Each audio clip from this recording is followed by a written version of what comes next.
अगर अगर इस देश के अंदर कहीं भगवान नाम की कोई चीज है, राम कृष्ण जितनों को ये भगवान और ईश्वर मानते हैं, अगर इनमें कोई ताकत है, तो मेरा सबसे बड़ा सवाल है कि जब उसको पता था कि मैं धरती पे पैदा होने के बाद में राहुल नागपाल तुझे नहीं मानेगा तो तुझे मुझे पैदा क्यों करा? मेरा पहला सवाल वो भगवान से। और दूसरा सवाल, जब इस देश के अंदर 5-5 साल की बच्चियों के साथ में रेप होते हैं और भगवान कुछ नहीं करता है, तो कहाँ है भगवान? और जब सुनो सुनो सुनो उस इसी मंदिर इसी धरती पर जब मंदिरों में 5-5 साल की बच्चियों के साथ में पुजारी रेप करता है, तब भगवान दंड क्यों नहीं देता है? इस देश के अंदर भगवान नाम की कोई चीज नहीं है। ये भगवान नाम का एक षड्यंत्र जो चतुर और चालाक लोगों ने अपने फायदे के लिए बना रखा है। जो मैं कह रहा हूँ कि भगवान को मैं नहीं मानता यार, भगवान मेरी पूछ पाड़ ले, मैं नहीं मानता भगवान। जाओ जो होता है भगवान पे कर ले। पेरियार के 15 सवाल आज तक जिंदा हैं। अरे केस नहीं, तुम सारा कोट पैंट सब कुछ कर दो, मेरे को मुझे कोई फर्क नहीं पड़ता, लेकिन मेरा सवाल वहीं का वहीं खड़ा है। मैं भगवान को नहीं मानता हूँ, ना मानूंगा। जो भगवान में ताकत और मैं करूँ, मेरा सीधा चैलेंज भगवान से है।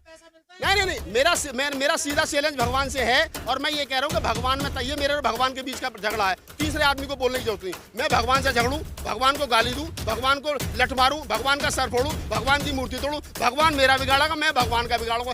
इस देश के अंदर किसी तीसरे आदमी को हमारे और भगवान के बीच में बोलने की जरूरत नहीं है। और अगर कोई तीसरा आदमी बोलता है तो समझ लो वो हमारे और भगवान के बीच में जो बैठा हो, भगवान उसने बनाया और भगवान के नाम पे हमसे चंदा लेकर के अपना घर चला।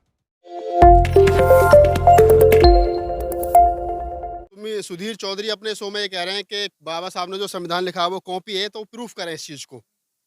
या तो प्रूफ करें वो इस चीज को कि जो डॉक्टर अम्बेडकर ने संविधान लिखा है वो कॉपी है, तो कॉपी कहाँ से किया गया? कहीं ना कहीं से तो किया गया होगा ना।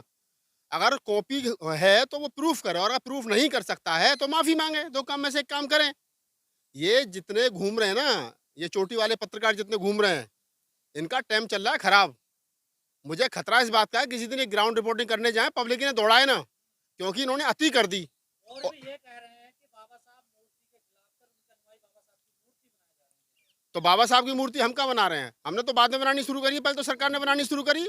वो पूछे ना अपने चाचा से, नरेंद्र मोदी से, कि जो क्या नाम 26 सलीपुर रोड बनाया, 15 जनपद बनाया है, और जो ये पंचतीर्थ स्थल बनाया, क्यों लगाई है मूर्ति? जो जाकर के नरेंद्र मोदी जी वो बाबा साहब के चरणों में फूल चढ़ा रहे हैं और मूर्ति बनवा रहे हैं 40-40, 50-50 फुट की, क्यों बनवा रहे हैं भाई? हमने कहा, हम तो पहले दिन से कह रहे हैं कि बाबा साहब की मूर्ति बताला, उनके विचारों बताला नहीं चलेगा। तो ये बीजेपी के जो लोग हैं, आरएसएस के लोग हैं, उनके जो ये छुटभैया पत्रकार हैं, ये जिस भाषा को बोल रहे हैं, हम समझ रहे हैं सारी भाषा को, ये छितने का काम कर रहे हैं। ईमानदारी की बात ये है, सुधीर चौधरी जैसे जितने पत्रकार हैं और ये जितने अनपढ़ और कुपड़ घूम रहे हैं, इनका एक ही उद्देश्य है, बाबा साहब का हिंदुईकरण करना। वो तो बाबा साहब की 22 प्रति के बीच में आ जाती है, तो हिंदुईकरण नहीं कर पा रहे हैं ये। अन्यथा बाबा साहब का हिंदुईकरण करना, बाबा साहब का अपमान करना। अब हिंदुईकरण नहीं कर पा रहे तो उनका अपमान ही कर लो, चलो इस बहाने से। तो ये जो कह रहे हैं ना कि बाबा साहब ने जो संविधान लिखा तो कॉपी कर रखा है, तो सुधीर चौधरी बताया कि कहाँ से कॉपी कर रखा है। सुधीर चौधरी तो तमाम लोग कहते हैं। नहीं, फिलहाल तो, अरे मैं कह रहा हूँ भाई, पूरी दुनिया से पढ़ने के बाद में बनाया, यही तो कह रहे हैं लोग। तो पूरी दुनिया के संविधान पढ़ना भी कोई, अरे कॉपी है तो तुमने क्यों नहीं कर लिया कॉपी? तुम्हारे हाथ में तो 3000 साल से कलम थी, तुम्हें कॉपी करने से किसने रोक लिया? तुम्हारी कलम नहीं चल रही थी। अरे रामायण तुमने इतने बड़े धर्म ग्रंथ लिख दिए, वेद लिख दिए, सब कुछ लिख दिया, मनुस्मृति लिख दी, लेकिन तुम क्या नाम है कॉपी करने की तुम्हें इतनी भी अकल नहीं थी कि कॉपी कर लो। उनका मतलब कुछ नहीं है, उनका मतलब सीधा सीधा सा है, बाबा साहब डॉक्टर अम्बेडकर को अपमानित कैसे कर सकते हैं। और इनको ये पता नहीं है कि ये जो डॉक्टर अम्बेडकरवादी समाज है ना, ये बाबा साहब से इतना प्यार करता है कि अगर कोई उनकी उंगली पे भी हाथ लगा देता है तो रोड जाम हो जाते हैं। तो ऐसा ना हो कि जिस आज तक में और कल तक में जिस चैनल में वो है, कहीं उसके आज तक की ईंट से ईंट बजा दें, वहाँ मिट्टी भी ना मिले। तो बाबा साहब डॉक्टर अम्बेडकर से पंगा ना लिया जाए, ज़्यादा बेहतर है। सुधीर चौधरी के लिए हमारा वो क्या नाम है, अपना ओबीसी समाज का आदमी है, जाट आदमी है, उसे हमारी वो है बहुजन समाज का आदमी है कि ऐसी उल्टी सीधी भाषा का प्रयोग ना करे बाबा साहब के लिए। और अगर इस प्रकार की भाषा का उपयोग किया तो जिस दिन रोड पर मिल गया, वो मैं खुला चैलेंज कर रहा हूँ बहुजन समाज के लोगों से, जिस दिन सुधीर चौधरी तुम्हें कहीं ग्राउंड पर रिपोर्ट करता मिल जाए, उसका गरेवान पकड़ के उसका माइक छीन के कहना कि पहले प्रूफ करके बता बाबा साहब डॉक्टर अम्बेडकर ने कहाँ से कॉपी करा भारतीय संविधान। बताएगा ना वो? कि आरोप लगा देना आसान है ना। अरे यहाँ सारी दुनिया मनोज मुंतशिर की तरह थोड़ी घूम रही है कि किसी कवि की अंग्रेजी में कविता चुराई और हिंदी में टाइप करके कह दी कि मैंने लिखी है। ये पागल थोड़ी है लोग। इस देश के अंदर बड़े बड़े संविधान विद बैठे, ये कौन सा है, कहाँ से पढ़ है संविधान, कौन सी लाइन कॉपी करी है? बताया तो सही, एक लाइन कहाँ से कॉपी करी गई है।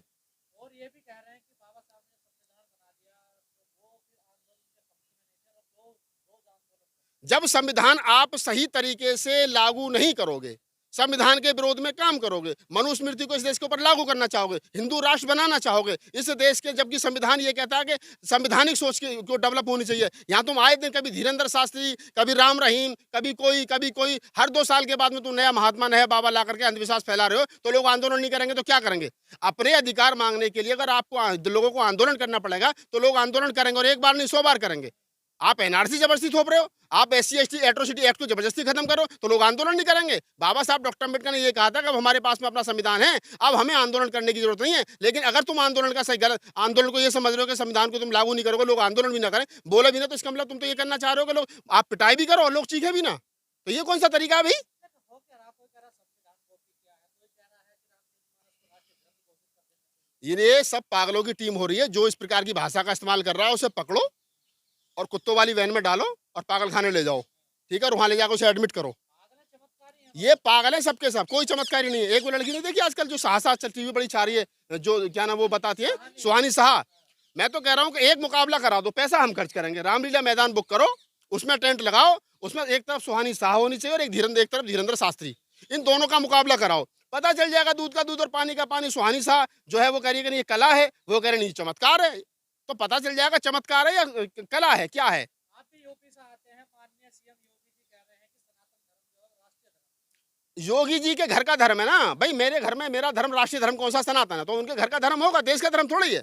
अब स्वामी जी राष्ट्रीय का मतलब क्या है? अरे तो उनके घर में उनका जो राष्ट्र उनका घर ही है बस, और कौन सा, घर से बाहर कौन पूछ रहा है उन्हें? राष्ट्रीय मंदिर बनना है। ओहो, राष्ट्रीय मंदिर बना लो, राष्ट्रीय मस्जिद बना लो, राष्ट्रीय कुछ बना लो, लेकिन राष्ट्रीय संविधान है और राष्ट्रीय संविधान से ऊपर कुछ नहीं है। गीता किसी के लिए महत्वपूर्ण हो सकती है, कुरान किसी के लिए महत्वपूर्ण हो सकती है, गुरु ग्रंथ साहब किसी के लिए महत्वपूर्ण हो सकते हैं, त्रिपिटक किसी के लिए महत्वपूर्ण हो सकती है, लेकिन इन सबसे ऊपर उठ करके कुछ है तो वो भारत का संविधान है, उससे ऊपर कुछ नहीं है। आप अम्बेडकरवादी का विरोध क्यों करते हैं? कहाँ विरोध कर रहे हैं भाई, हम कहाँ कर रहे हैं विरोध? हम तो सिर्फ हिंदू राष्ट्र में बनने के अरे लिए हम हिंदू राष्ट्र, रामचरितमानस को हम हिंदू राष्ट्र क्यों बन जाते इस देश को? मैं हिंदू नहीं हूँ, आई एम नॉट हिंदू। अगर ये देश हिंदू राष्ट्र बन जाएगा तो मैं कहाँ जाऊंगा फिर? मुझे कहाँ भेजेंगे बताएं जरा? तो हिंदू ही है ना। कहाँ हिंदू? किसने कहा? ना, मैं तो बिल्कुल हिंदू नहीं हूँ और क्या है? ना, मैं कहाँ हिंदू? मैं तो जब पैदा हुआ था मेरे कान में भंते जी आए थे, बोल करके गए थे तू रामकृष्ण को ईश्वर नहीं मानेगा ना उनकी पूजा करेगा।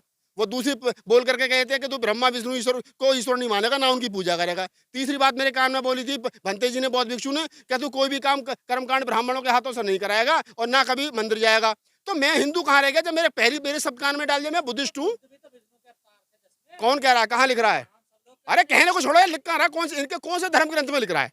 ये तय कर लें। एक तरफ तो इनका शंकराचार्य, वो रामभद्राचार्य, पता नहीं कौन सा आचार्य है, चार है। वो एक तरफ तो ये कहता है कि जी क्या नाम है, मोदी जी को पता नहीं है कितना नुकसान कर दिया बुद्ध ने इस देश में सनातन का, और दूसरी तरफ कह रहे हैं कि ना जी बुद्ध तो हमारे चाचा थे, बुद्ध तो हमारे दादा थे। अरे भैया तय कर लो। एक तरफ तुम बुद्ध की मूर्तियों को तोड़ करके राम मंदिर बना रहे हो, एक तरफ तुम्हें बुद्ध से इतनी आपत्ति है कि उनकी बौद्ध भिक्षुओं की हत्या कर रहे हो, एक तरफ पुष्पमित्र सिंह जो है वो 183 ईसा पूर्व में है, बौद्ध भिक्षुओं को मार के कत्लेआम करके भगा दिया, और दूसरी तरफ कह रहे हो कि जी बौद्ध जो थे वो विष्णु के पता नहीं कौन से भी अवतार थे।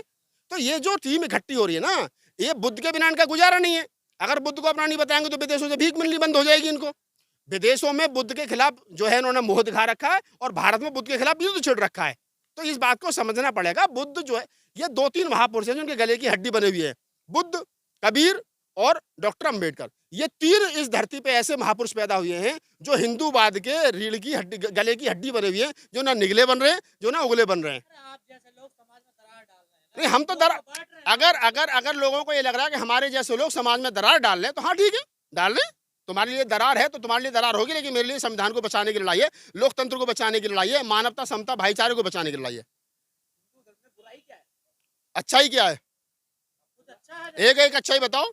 जो हिंदू धर्म देश की आधी आबादी महिलाओं को पढ़ने से वंचित करता हो, जो हिंदू धर्म देश की 1/4 आबादी दलितों को पढ़ने से वंचित करता हो, जो 52% ओबीसी को पढ़ने के लिए वंचित करता हो, जो हिंदू धर्म सिर्फ 3% ब्राह्मण को शिक्षा, 4% ठाकुरों को लड़ने के लिए और 5% बनियों को सिर्फ बिजनेस करने की अनुमति देता हो, और उसके बाद तमाम लोगों को गुलाम बनाए रखने की साजिश करता हो, ऐसे हिंदू धर्म को आग लगा दो। क्या करना है हिंदू धर्म का? तो पुरानी बात हो कुरान, अरे तो धर्म ग्रंथ तो वही है, धर्म ग्रंथ तो वही है भैया। अगर मनुस्मृति लागू करोगे तो धर्म ग्रंथ तो वही है। तो आप बदलाव कर रहे हैं ना। तो कहाँ बदलाव कर रहे हैं? एक ही अरे की जगह शिक्षा कर दिया। हाँ तो मैं कहता हूँ, एक ही चौपाई पे जूता बांध रहा है पिछले 1 महीने से, ढोल के बाद सूत्र पशुनारी। अच्छा कह रहे हैं कि साहब उसका मतलब जो है वो ताड़ने का मतलब शिक्षा। अभी नया शब्द बोले आए, पहले कहते थे ताड़ने का मतलब देखना होता है, अब ये नया लिया कि ताड़ने का मतलब शिक्षा करना होता है। ढोल लेके आओ, यहीं रखेंगे, और एक बड़े से बड़ा शंकराचार्य बुलाओ, बताओ इस ढोल को कैसे पढ़ाओगे? कौन सा तरीका है पढ़ो से पढ़ा, उसे एबीसीडी सिखा दो तुम, वो तो बाद की बात, तो ग्रामर और ट्रांसलेशन एक्टिव पैसिव तो बाद में, पहले उसे एबीसीडी सिखा दो तुम ढोल को। हम नेगेटिव नहीं दे रहे, हम वैज्ञानिक सोच दे रहे हैं गजेंद्र जी। और ये वैज्ञानिक सोच से इनको इनका इनका जो धर्म है ना, ये धंधा है दरअसल। और जब जब इनके धर्म पे प्रहार करोगे, तुम इस देश में ब्राह्मण को रोज गाली बको, कोई फर्क नहीं पड़ता, लेकिन ब्राह्मण, हाँ तो वो, अरे भाई साहब वो लड़की है बच्चे 26 साल की सुहानी साहा, उसके सामने सारा फेल हो रहा है, उसके सामने वो धीरेन्द्र शास्त्री भी फेल हो रहा है। तो मैं तो कह रहा हूँ ना, पैसे मैं लगाऊंगा, दोनों को रामलीला मैदान में बिठाओ आमने सामने, पता चलेगा किसमें कितनी ताकत है, किसके तत्वों में कितनी ताकत है। अगर सुहानी साह ठीक करिए तो उसको, मैं तो कह रहा हूँ उसे शंकराचार्य बनाओ इंडिया को, वो बहुत बढ़िया काम कर रही है भाई साहब। देखती बता दे भाई किसने सुबह कौन सी रोटी खाई थी, घरवाली से झगड़ा हुआ नहीं हुआ, और कल आइए, और क्या है, और जो धीरेन्द्र शास्त्री गुमराही कर रहा है, और क्या कर, ओहो भारत तो पता नहीं कहाँ कहाँ पड़ा, भारत की छोड़ो तुम, भारत तो भाई साहब घरवाली से डर के घरवाली के पैरों में पड़ जा। तुम धीरेन्द्र शास्त्री तो फिर भी आदमी है, डरे हुए नहीं है। इस देश के अंदर 80% लोग अंधविश्वासी हैं, उनको चमत्कार की तलाश में रहते हैं, उनको अपने कर्म पे विश्वास नहीं है। मैं तो नहीं गया आज तक कभी मंदिर मस्जिद, मैं कहाँ गया बताओ, हम आज तक जीवन में कभी मंदिर नहीं गए, जीवन में कभी पंडित जी से नहीं बुलाया। संस्कृति को थोड़ी खत्म कर रहे हैं हम, विज्ञान को बढ़ावा दे रहे हैं। नहीं, हम विज्ञान को बढ़ावा दे रहे हैं। अगर अगर अगर इस देश के अंदर कहीं भगवान नाम की कोई चीज है, राम कृष्ण जितनों को ये भगवान और ईश्वर मानते हैं, अगर इनमें कोई ताकत है, तो मेरा सबसे बड़ा सवाल है कि जब उसको पता था कि मैं धरती पे पैदा होने के बाद में राहुल नागपाल तुझे नहीं मानेगा, तो उसने मुझे पैदा क्यों करा। मेरा पहला सवाल वो भगवान से है। और दूसरा सवाल, जब इस देश के अंदर 5-5 साल की बच्चियों के साथ में रेप होते हैं और भगवान कुछ नहीं करता है, तो कहाँ है भगवान। और जब सुनो सुनो सुनो उस इसी मंदिर इसी धरती पर जब मंदिरों में 5-5 साल की बच्चियों के साथ में पुजारी रेप करता है, तब भगवान दंड क्यों नहीं देता है। इस देश के अंदर भगवान नाम की कोई चीज नहीं है, ये भगवान नाम का एक षड्यंत्र है जो चतुर और चालाक लोगों ने अपने फायदे के लिए बना रखा है। हिंदू देवी, अरे मैं कह रहा हूँ, मैं कह रहा हूँ ना, हिंदू देवी, मैं ईसाई यार, ईसाई मेरा कोई नुकसान कर ही नहीं रहे, मुसलमान मेरा कोई नुकसान कर ही नहीं रहे। मेरा आरक्षण का विरोध मुसलमान कर रहा है क्या, मेरे आरक्षण का विरोध हिंदू कर रहा है क्या, ईसाई कर रहा है क्या, सिख कर रहा है क्या, नहीं कहाँ कर रहे हैं बताओ मुझे, बताओ मेरे किस अधिकारी की सीआर खराब जो वो मुस्लिम ने करी है, किस अधिकारी। अरे भाई साहब फूक मारने दो, कान में मार दो, मैं तो नहीं जा रहा ना। मैं तुमसे सिर्फ मैं सिर्फ ये बात कह रहा हूं कि आप मेरे सवाल को जवाब को कंप्लीट होने दें। इस देश के अंदर कितने लोग ऐसे हैं जो, मैं कह रहा हूं कि भगवान को मैं नहीं मानता यार, भगवान मेरी पूंछ पाड़ ले, मैं नहीं मानता भगवान को। जाओ जो होता हो भगवान पे कर ले। पेरियार के 15 सवाल आज तक जिंदा हैं। अरे केस नहीं, तुम मुकसाला कोट पैंट सब कुछ कर दो मेरे ऊपर, मुझे कोई फर्क नहीं पड़ता, लेकिन मेरा सवाल वहीं का वहीं खड़ा है। मैं भगवान को नहीं मानता हूं, ना मानूंगा। जो भगवान में ताकत और मैं करूं, मेरा सीधा चैलेंज भगवान से है। नहीं, मेरा सीधा चैलेंज भगवान से है। और मैं ये कह रहा हूं कि भगवान में ये मेरे और भगवान के बीच का झगड़ा है, तीसरे आदमी को बोलने की जरूरत नहीं। मैं भगवान से झगड़ूं, भगवान को गाली दूं, भगवान को लठ मारूं, भगवान का सर फोड़ूं, भगवान की मूर्ति तोड़ूं, भगवान मेरा बिगाड़ेगा, मैं भगवान का बिगाड़ूंगा। इस देश के अंदर किसी तीसरे आदमी को हमारे और भगवान के बीच में बोलने की जरूरत नहीं है। और अगर कोई तीसरा आदमी बोलता है तो समझ लो वो हमारे और भगवान के बीच में जो बैठा हो भगवान उसने बनाया, और भगवान के नाम पे हमसे चंदा लेकर के अपना घर चला रहा है।